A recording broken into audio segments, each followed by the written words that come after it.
Hello my dear students, welcome back to my channel. আজ আমি কেতবা দাস ক্ষেমানন্দের মনসামঙ্গল কাব্য থেকে চাষ সদাগরের চরিত্র নিয়ে উপস্থিত হয়েছি। তো তোমরা যারা নতুন ভিউয়ার বা যারা আমার এই ভিডিওগুলি দেখে উপকৃত হয়ে থাকো কিন্তু এখনো আমার চ্যানেলটিকে সাবস্ক্রাইব করোনি, তারা আমার চ্যানেলটিকে সাবস্ক্রাইব করে নেবে এবং বেল আইকনটি তোমরা বাজিয়ে দেবে। তাহলে আমি পরবর্তী যে ভিডিওগুলি আপলোড করব সেই ভিডিওগুলির নোটিফিকেশন তোমরা পেয়ে যাবে। আর এই কেতবা দাস ক্ষেমানন্দের মনসামঙ্গল কাব্যে আমরা চাষ সদাগরকে চান্দ বলে দেখতে পাই। এখানে কবি কেতবা দাস ক্ষেমানন্দ চাষ সদাগরকে চান্দ বলেছেন। তো আমি এবার চরিত্রটি পর্যালোচনা করব। মানব চরিত্রগুলির মধ্যে আমরা প্রথমে চান্দ সদাগরের ভূমিকা পর্যালোচনা করতে চাই। এই কাব্যের মানে হচ্ছে মনসামঙ্গল কাব্যের মুখ্য বিষয় হল চান্দ ও মনসার অসম লড়াই। চান্দ মানে চাঁদ সদাগর, ঠিক আছে।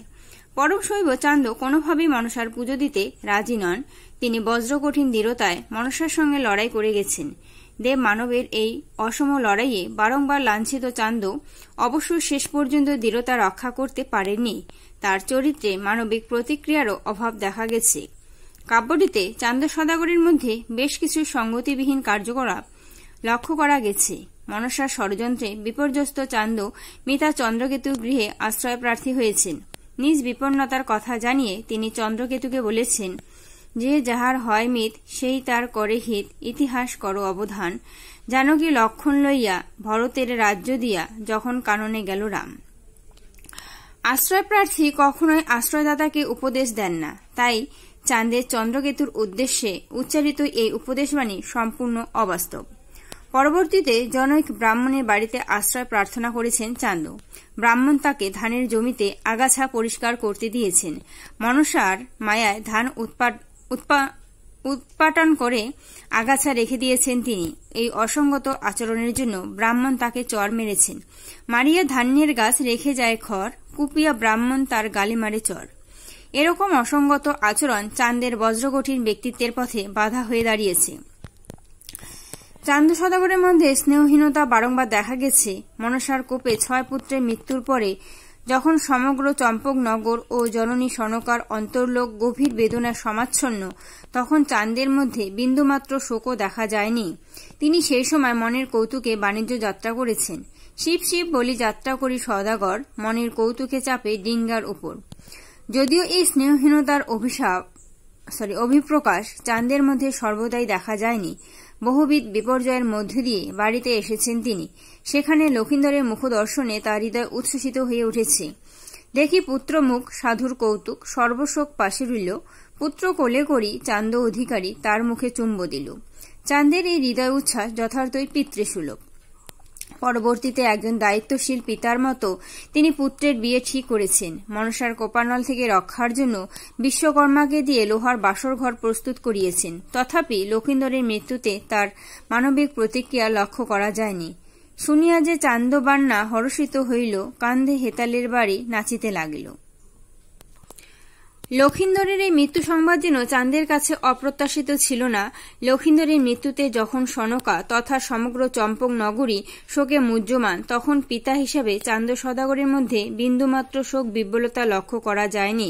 পুত্রের মৃত্যুতে পিতার এভাবে হর্ষিত মনে নৃত্য করা রক্ত মাংসের মানুষের আচরণের সঙ্গে সঙ্গতিপূর্ণ নয়। পুত্রের মৃত্যু অপেক্ষা চেঙ্গুমুড়ি কানি মনসার সঙ্গে বিবাদী তার কাছে অধিকতর গুরুত্বপূর্ণ। ভালো হইল পুত্র মইল কি তার বিষাদ, চেঙ্গুমুড়ি কানির সঙ্গে ঘুচিল বিবাদ। এখানে হৃদয় ধর্ম অপেক্ষা লড়াকু মনোভঙ্গির প্রতি অধিকতর গুরুত্ব আরোপ করেছেন কবি। পরবর্তীতে বেহুলা যখন মৃত পতিকে কোলে নিয়ে গাঙ্গুরের জলে ভেসে যেতে উদ্যোগী হয়েছেন, তখন সনকা তাকে বাধা দিতে চেয়েছেন। কিন্তু শ্বশুর চান্দ সওদাগরের দিক থেকে এই সময় কোনো প্রতিক্রিয়া লক্ষ্য করা যায়নি। সুতরাং কাব্যটিতে চান্দের মধ্যে মানবোচিত প্রতিক্রিয়ার অভাব বারংবার দেখা গেছে। কাব্যটি শেষে বেহুলা যখন লক্ষিন্দর সহ 6 ভাসুর 14 ডিঙ্গা উদ্ধার করে নিয়ে এসে চান্দকে পূজা দিতে অনুরোধ জানিয়েছেন, তখন চান্দের মনে হয়েছে, সাবিত্রী সমান হইল পুত্রবধূ মোর, ঘরেতে পাইলাম 14 ডিঙ্গা মধুকর। হেন মনসার পূজা নাহি করি যদি, বিপাকে হারাই সবে হাতে পাইয়া নিধি। এই মন্তব্যের পরিপ্রেক্ষিতে চান্দকে কিছুটা ধনাকাঙ্ক্ষী ও স্বার্থপর মনে হওয়াটা অস্বাভাবিক নয়। চান্দ এই পূজা প্রদানের জন্য একটি শর্ত আরোপ করেছেন। চান্দ বান্না বলে আমি তবে পুজি তাই, শুকনা ডাঙ্গায় 14 ডিঙ্গা ঘরে যদি যায়। যে দেবীর অলৌকিক ক্ষমতায় মৃত জীবন্ত, তার কৃপায় শুকনো ডাঙ্গায় কেন শূন্য আকাশেও ডিঙ্গা বয়ে যাবে। তাই চাঁদের উদ্দেশ্য ছিল 14 ডিঙ্গার ধন নির্ঝঞ্ঝাটে ঘরে তোলা। এমন মনে হওয়াটা নিতান্ত অসম্ভব নয়। এখানে 7 পুত্র অপেক্ষা 14 ডিঙ্গায় যেন চাঁদের কাছে অনেক বেশি গুরুত্ব পেয়েছে। কাহিনীর শেষ লগ্নে পরম মনসা বিদ্বেষী চান্দ মহা সমারোহে পূজা সম্পন্ন করেছেন। এই সময় চাঁদের মধ্যে যে মনসা বিরোধিতা দেখা গেছে তা অন্তর্মথিত নয়। এই বিরোধিতা যেন অতীত আচরণের আমূল পরিবর্তনের কারণে চক্ষু লজ্জা। সুতরাং বিভিন্ন সঙ্গতিহীন কার্যকলাপ, স্নেহহীনতা ও ধনাকাঙ্ক্ষা চান্দ সদাগরের আকাশচুম্বী ব্যক্তিত্বে পরিণত হওয়ার পথে বাধা সৃষ্টি করেছে। স্টুডেন্টস, নোটটি এখানেই শেষ হলো। তোমরা যদি আমার এই নোটসগুলো পেয়ে উপকৃত হয়ে থাকো অবশ্যই আমাকে কমেন্ট সেকশনে কমেন্ট করে জানাবে, আর ভিডিওটি শেষে একটি লাইক করবে এবং তোমাদের ফ্রেন্ডসদের কাছে তোমরা শেয়ার করে দেবে। তো আজ এখানেই রাখছি, সবাই ভালো থেকো, ধন্যবাদ।